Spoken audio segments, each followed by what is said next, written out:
At this time, I have the honor to present to you the moral leader of our nation. I have the pleasure to present to you Dr. Martin Luther King, Jr.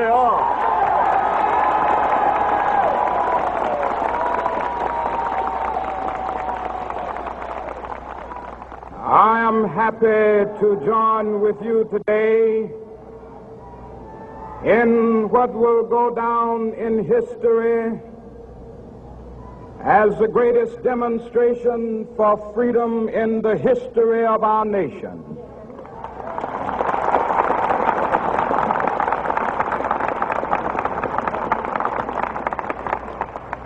Five score years ago, a great American in whose symbolic shadow we stand today signed the Emancipation Proclamation. This momentous decree came as a great beacon light of hope to millions of Negro slaves who had been seared in the flames of withering injustice. It came as a joyous daybreak to end the long night of their captivity. But 100 years later, the Negro still is not free. 100 years later, the life of the Negro is still sadly crippled by the manacles of segregation and the chains of discrimination. 100 years later, the Negro lives on a lonely island of poverty in the midst of a vast ocean of material prosperity. 100 years later, the Negro is still languished in the corners of American society and finds himself in exile in his own land. And so we've come here today to dramatize a shameful condition. In a sense, we've come to our nation's capital to cash a check. When the architects of our republic wrote the magnificent words of the Constitution and the Declaration of Independence, they were signing a promissory note to which every American was to fall heir. This note was a promise that all men, yes, black men as well as white men, would be guaranteed the unalienable rights of life, liberty, and the pursuit of happiness. It is obvious today that America has defaulted on this promissory note insofar as her citizens of color are concerned. Instead of honoring this sacred obligation, America has given the Negro people a bad check, a check which has come back marked insufficient funds.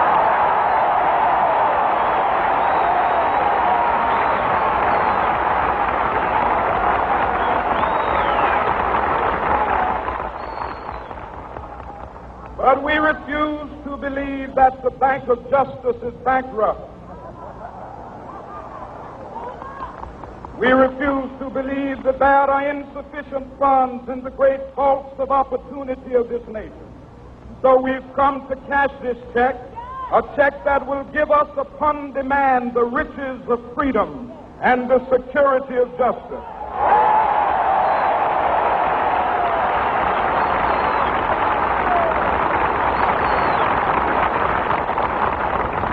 We have also come to this hallowed spot to remind America of the fierce urgency of now. This is no time to engage in the luxury of cooling off or to take the tranquilizing drug of gradualism.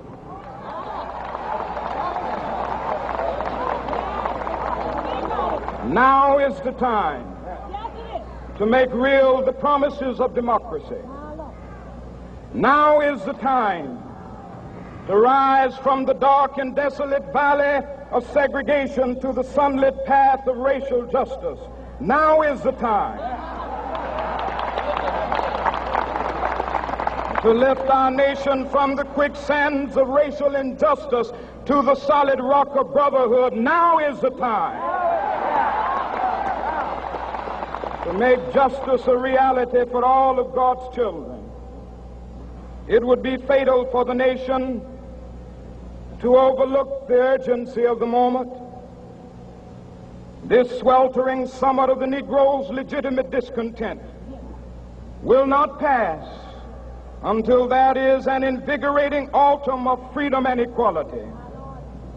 1963 is not an end, but a beginning. Those who hope that the Negro needed to blow off steam and will now be content will have a rude awakening if the nation returns to business as usual.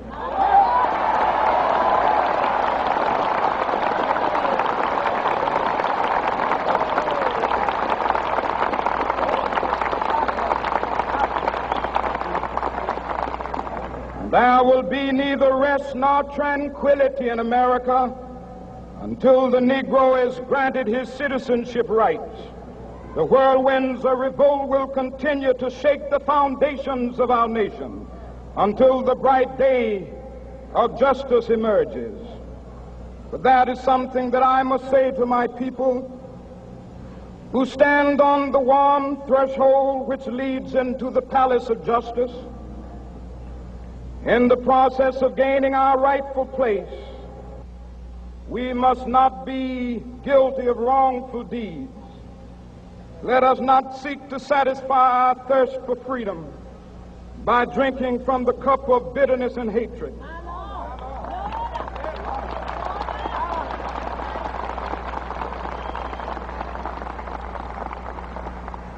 We must forever conduct our struggle on the high plane of dignity and discipline. We must not allow our creative protests to degenerate into physical violence.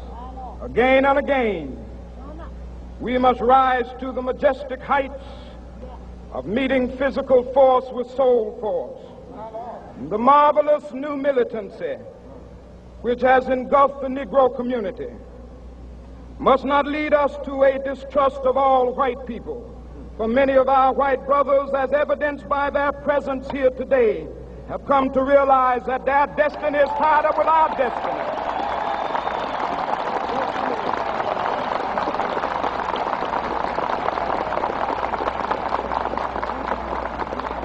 And they have come to realize that their freedom is inextricably bound to our freedom. We cannot walk alone.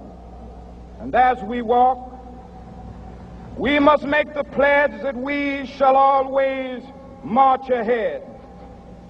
We cannot turn back. There are those who are asking the devotees of civil rights, when will you be satisfied? We can never be satisfied as long as the Negro is the victim of the unspeakable horrors of police brutality. We can never be satisfied as long as our bodies, heavy with the fatigue of travel, cannot gain lodging in the motels of the highways and the hotels of the cities.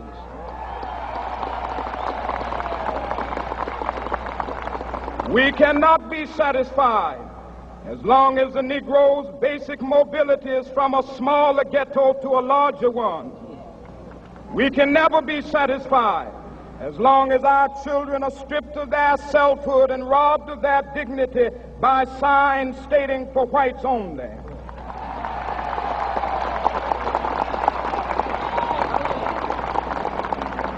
We cannot be satisfied as long as a Negro in Mississippi cannot vote and a Negro in New York believes he has nothing for which to vote.